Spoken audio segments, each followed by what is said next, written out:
Hi, welcome to the first episode of Richgrl Real Talk, where the vibe is elevation and joy. I am your host, Erica Rich, and welcome to the first episode. First, yes, I'm so excited because this was something that was on my spirit to do, and I just say that whatever it is that you are feeling the nudge and the calling to do, just activate your faith and just keep walking out on that faith, because God will never give you a vision without giving you the provision. Some of the things that I'll be talking about on this platform, it will be mental health, physical health, spiritual health, love and parenting, and of course the latest hot topics and trends in beauty and lifestyle. Also, just the black woman experience. I can't help but bring that in because I am a black woman. So therefore I have to speak from an authentic space. And my authentic space is allowing my soul to glow. Having that said, you will probably hear the N word a few times. You will probably hear me cursing. And you will also hear me talking about how much I love Jesus. And I can't help that. I can't help none of those things. I can try, but of course, I am still a work in progress. And by the way, not all black women curse. Not all black women are Christians. And not all black women say the N word. But I do. And I like to say it because sometimes that's my favorite pronoun. And sometimes it just might be the appropriate, piece to my phrase for whatever moment I'm feeling I need to say it in that manner and capacity. Do y'all feel me? Also, I just want to share a little bit about who I am aside from me being a black woman. I am a wife, I am a mother, I am a military veteran. I was a military brat. My husband is currently active duty. And so I come from a lineage and a legacy of a lot of veterans. So I love this country for a lot of the opportunities and the way that I could serve and all the things that I've learned. Now, there were a lot of things that transpired in that space, and I definitely will share in later episodes. But I'm thankful for a lot of the wonderful things that I was able to attain because of that journey, because of that being a part of my journey. I am originally from Memphis. I lived there for a while, but I actually was a military dependent, so I moved around often. My mom, she served our United States Navy for 20 plus years, as well as my stepdad and my biological father and my stepmother. Like we are in this thing. Like there's a lot of sailors, and me and my husband, we broke the mold because we were airmen. We are, he's currently an airman and I am a Air Force veteran. But we are definitely from Memphis. We are a melting pot family. I am a multicultural family, and I'm proud of that. But I'm also, again, like I said, I'm proud to be a black woman, and I'm always represent. Not in a way that I don't love everybody, but I have to love myself also. So, having that said, this first episode is just more so about us breaking the ice. And what better way to break the ice but to talk about something that, we have all experienced, which is being resilient. What is resiliency? Well, I'm glad you asked. I'm sure you know, but I'm glad you asked. In my head, you asked. So I must deliver. Resiliency is the capacity to withstand or recover quickly from difficulties. The capacity to withstand or recover quickly from difficulties. As a wife, as a mother, as a sibling, as a military spouse, I feel like I have been there, got the t-shirt, got the Heisman trophy, got the Letterman's jacket. Shoot, I might as well have it branded. I might as well have an R branded on my arm because I've been through so many situations where I've had to adjust and to withstand and recover from difficulties, from being in a space where I am completely removed from my sense of normalcy and having to adapt to a new environment. Now, it can be a blessing because, of course, it does help to exercise that muscle, that resiliency muscle, but it also can be trying on the mental health side of it all. And also just in figuring out the, the things that make make me who I am.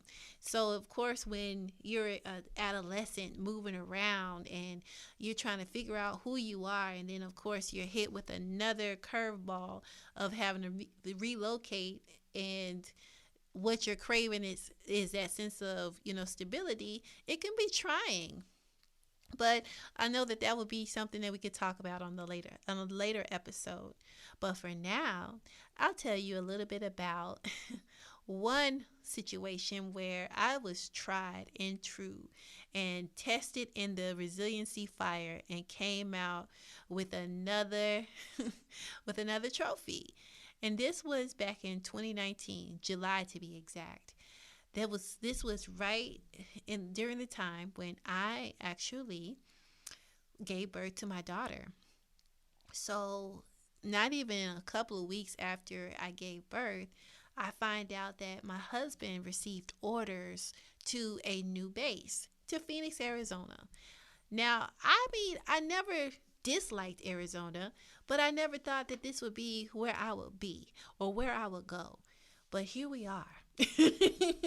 And these are the things that we have to just adapt and overcome and make the most of it, in which we did. We've definitely had a moment in time where it felt overwhelming, and I will get into that right now. So 2 weeks in, I'm still recovering. My husband is about to get back to work, and he's actually at work, and he tells me, hey babe, I got this email.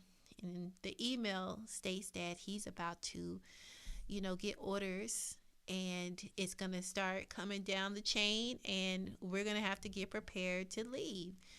Now, in my head, I'm thinking, fuck, this is some bullshit. We just basically just gave birth to a baby, and now you're telling us that we need to pack up this house.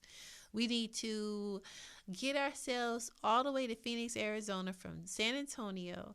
And by the way, we only have a few months to really get everything together. And you're welcome.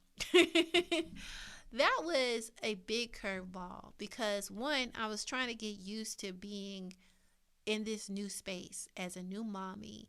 My body's still recovering. I'm still trying to figure out when I can get sleep and eat at the same time. Like, could I be half asleep and really eat this turkey sandwich? No, because I could probably choke on it. But the point is, it was like I'm still trying to figure out this new normal, and I'm getting hit with this uppercut saying, yeah, I know you a new mommy, but guess what? You about to move.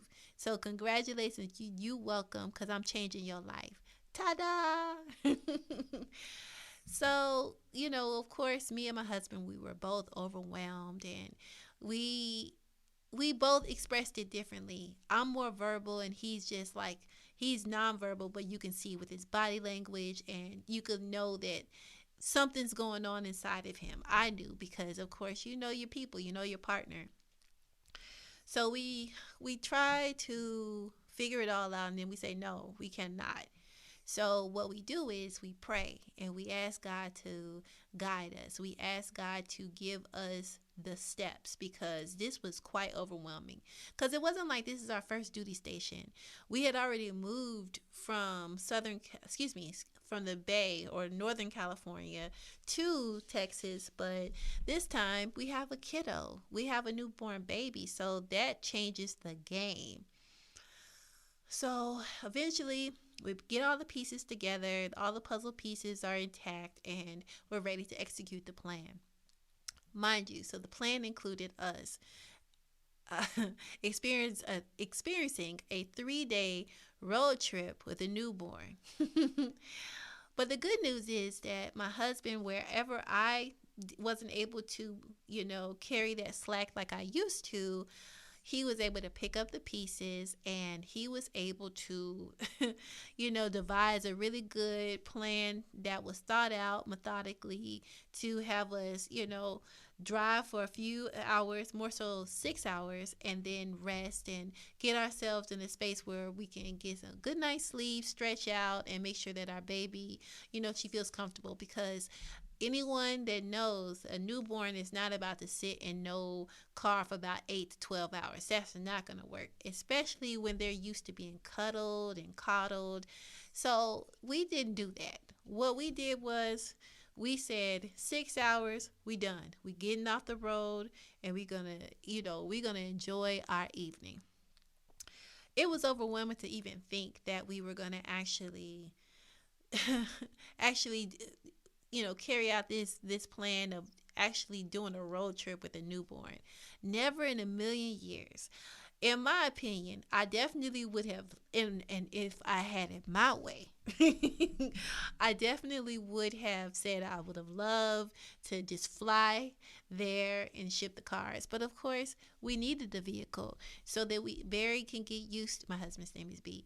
He can get used to, the area, because he was going to have to report into work, and we were going to have to just kind of hit the ground running, so to speak. We make it to the first stop in our 3-day excursion, and everything is going well. God had worked out the details up to this point. Household goods were taken care of. We had a seamless transition from our existing rental, and we had already set up another rental home contract in Phoenix. So we had already had our household good plan, settled, and we had already, just were ready. We were ready and already there when it came to us having a good plan that was ready to be executed. Once we started, like I said, day one was great.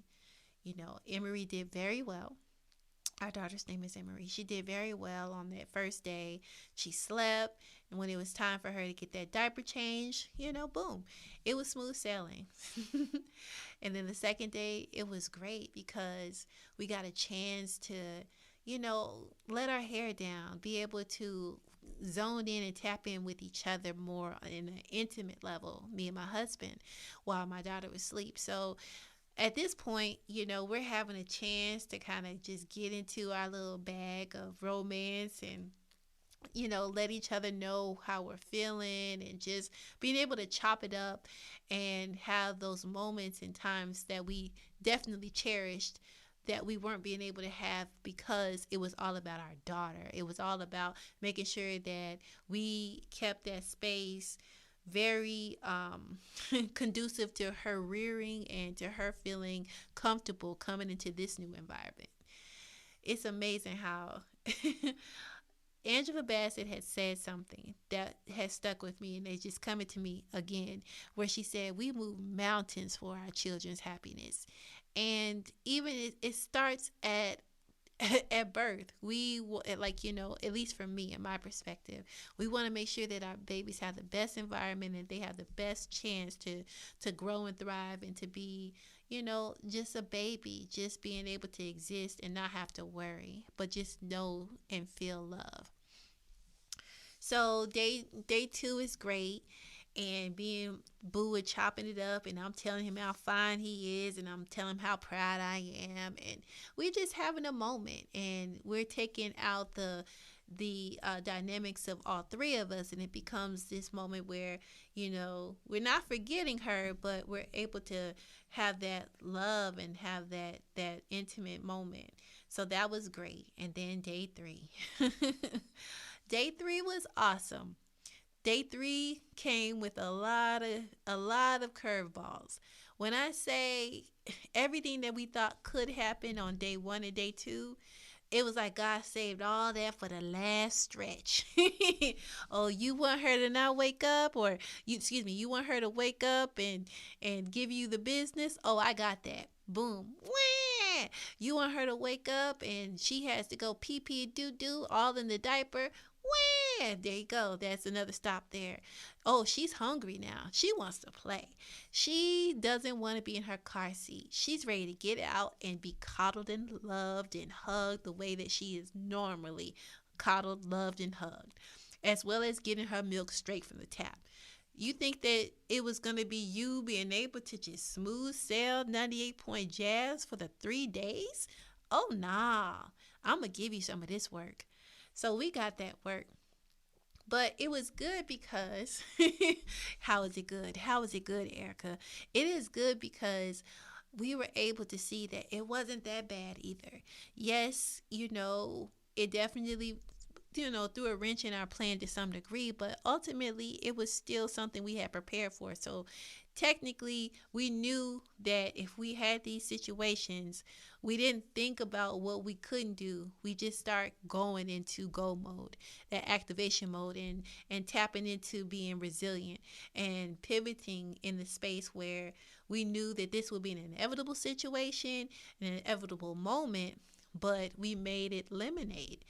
And also, it gave us a little beat, to take a moment to take a beat so that we could be prepared for what we are about to experience as we get to our new rental home in Phoenix.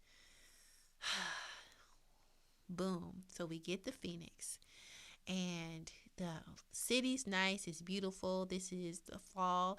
It's early fall. So, the weather's still beautiful. It's hot as hell, per usual. And it's a little bit better than the extreme 116, 109 degree weather that they experienced prior to us getting there. Oh, but don't worry. We got the bumper sticker and t-shirt for those hot ass summers.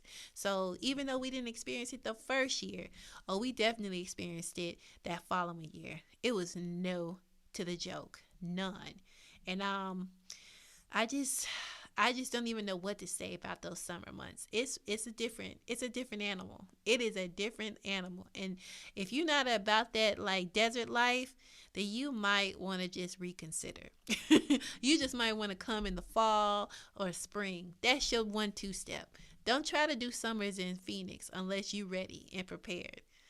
You need to go to the minor leagues and major league before you get to the major leagues. Go to the minor leagues, go to Florida, go to Texas, and then, tap in maybe once or twice in that major league heavy hitting summer, and you gonna fuck around and find out. Y'all, it's different. It hits different. But we get there, traffic is reasonable, and we finally make it to the rental property. The rental home is beautiful. The exterior looks gorgeous, and we're super excited because it was like, okay, we made it, and we don't have to worry about going to another hotel for the night because we're already here.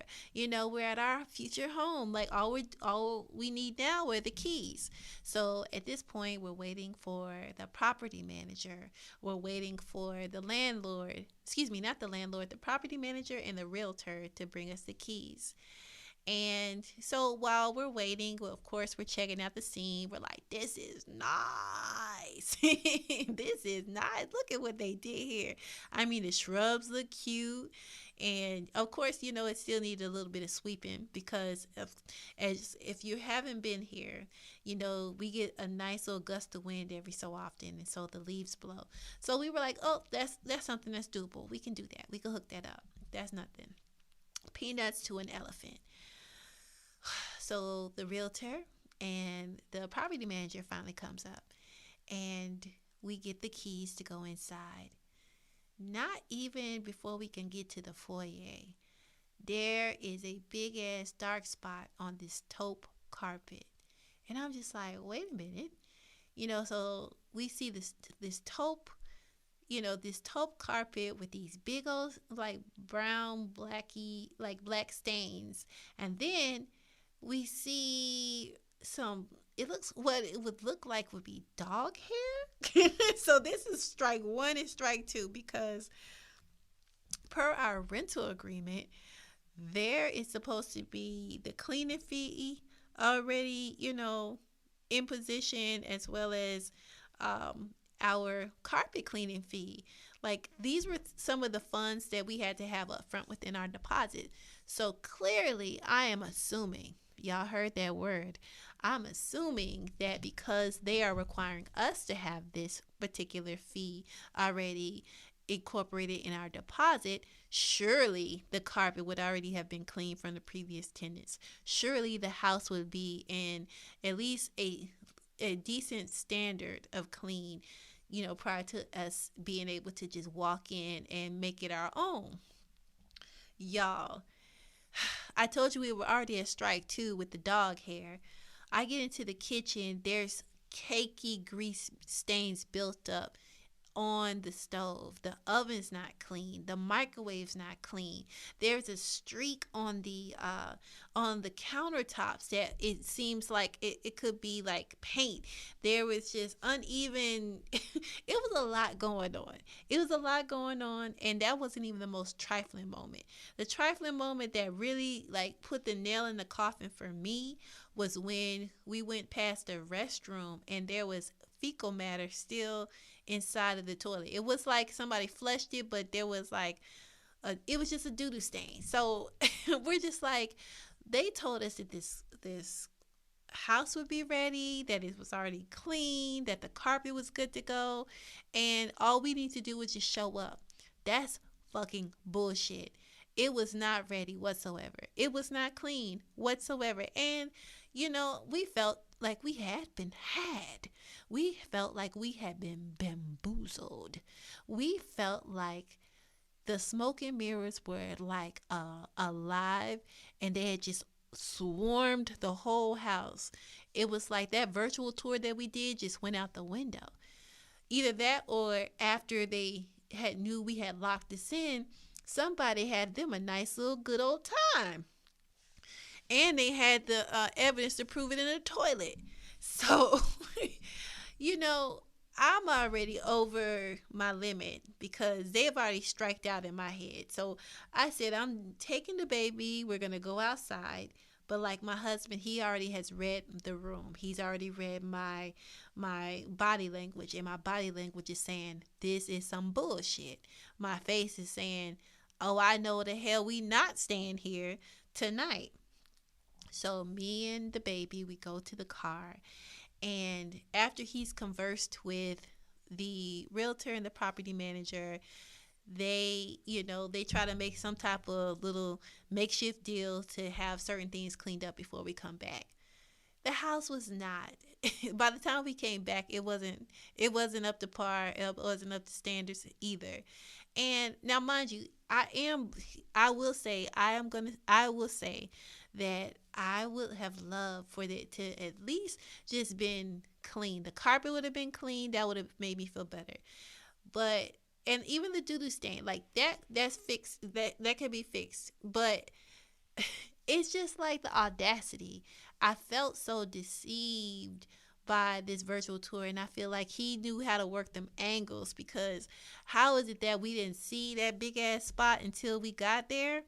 That's only by a way of showing things you want to show. So, needless to say, we were pissed. But we did not allow it to consume us. We said, nah, fuck that. We're going to go to this hotel. We're going to go ahead and pray. We're going to regroup. And we're going to let God lead us and guide us. So we get back to the house, and we brought some of our own cleaning supplies, and we felt a little defeated. We felt pissed, but we did not want to allow it to consume the day. We just started putting up our big boy and big girl panties and just started getting it popping. My husband, he tried to get up there early and do his own due diligence of cleaning it up, after the property manager took care of that doo-doo stain, because he was like, what I'm not going to do is touch that shit, literally and figuratively.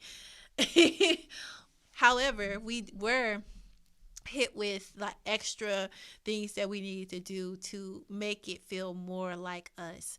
So we definitely had some late nights and early mornings trying to get the house into a presentable state.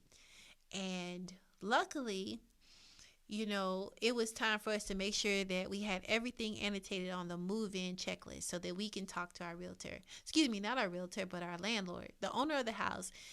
He did not live in the city of Phoenix.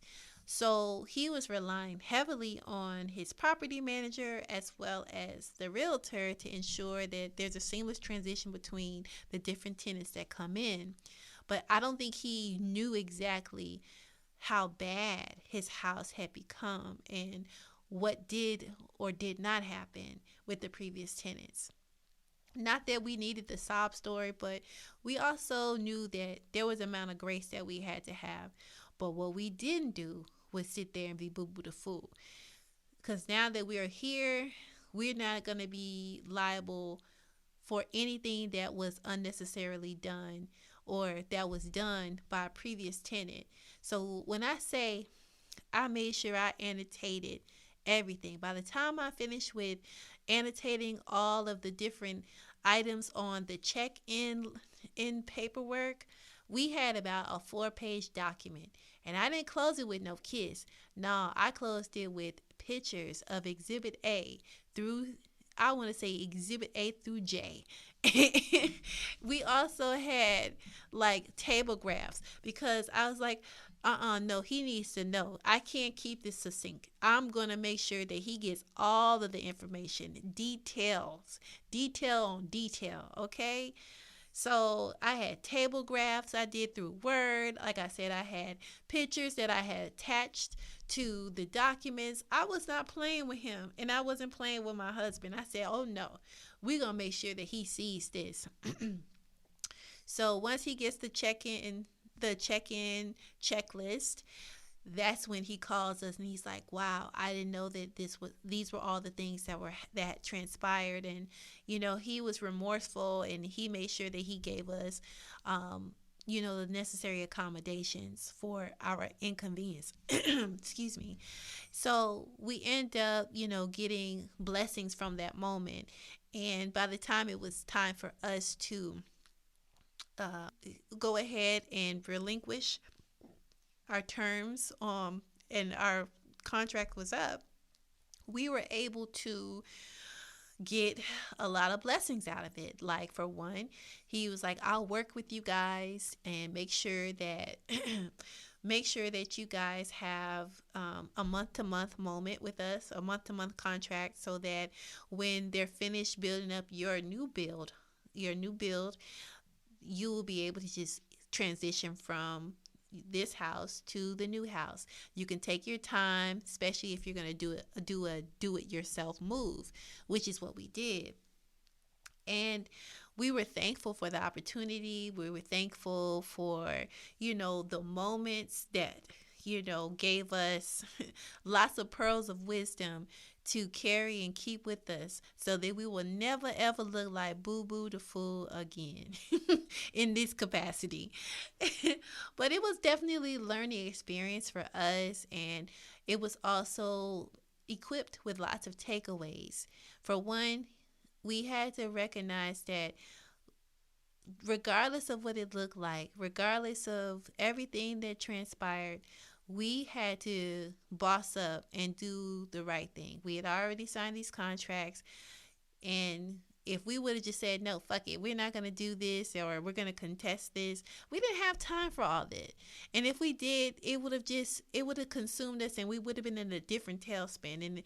And because of the way that God gave us the proper temperance, and he gave us what we needed in that season, we were able to have a good relationship and leave on a high note. And I am thankful for that, as well as the fact that we were able to just get through this journey. And it was all because of us leaning heavy on God and checking our ego at the door and learning that it's things can be doable, but sometimes we just have to just pick up the pieces. And from there, that's how we can just be the best versions of ourselves and elevate ourselves. Because now we have these new tools in our toolkit to where we can take them out and either share that wisdom with someone that's relocating to a new state, and also being able to look for the different red flags in a situation. So being resilient comes with a lot of blessings, because there's always a lesson, which means that it's in turn a blessing, because you can always keep those things and you can make that lemonade real tart or real sweet. But either way, if you thirsty, you're going to drink it. So you got to do what you have to do. And it still worked out for our good. And here I am sharing this story. So clearly, if you're in a situation where you're dealing with a whole bunch of curveballs, and you're in a season where there's so much testing and trying, just know that as long as you lean heavy on God, as long as you don't allow yourself to try to figure it out all by yourself, and knowing who to rely on, you can get through it. I urge you to remember and remind yourself that you can do all things through Christ who strengthens you. I wish you well in your journey on today, and this is my time. But before I go, I just want to say I would love for you to share your feedback on today's podcast, on today's episode.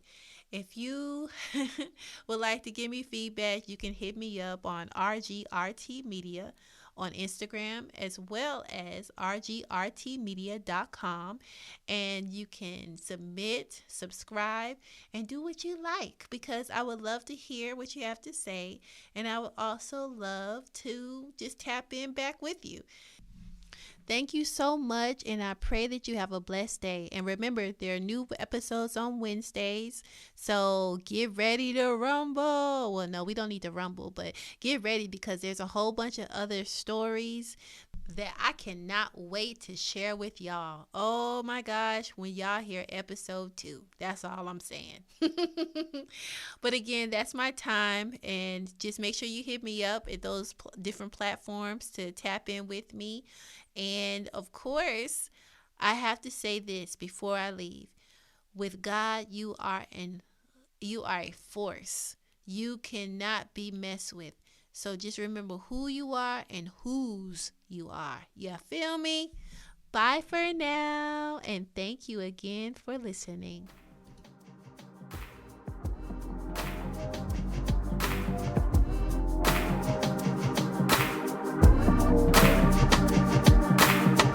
Richgrl Real Talk.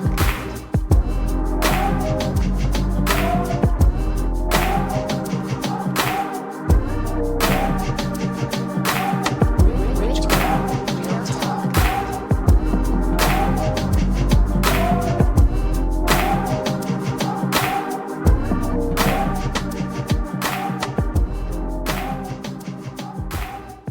Richgrl Real Talk.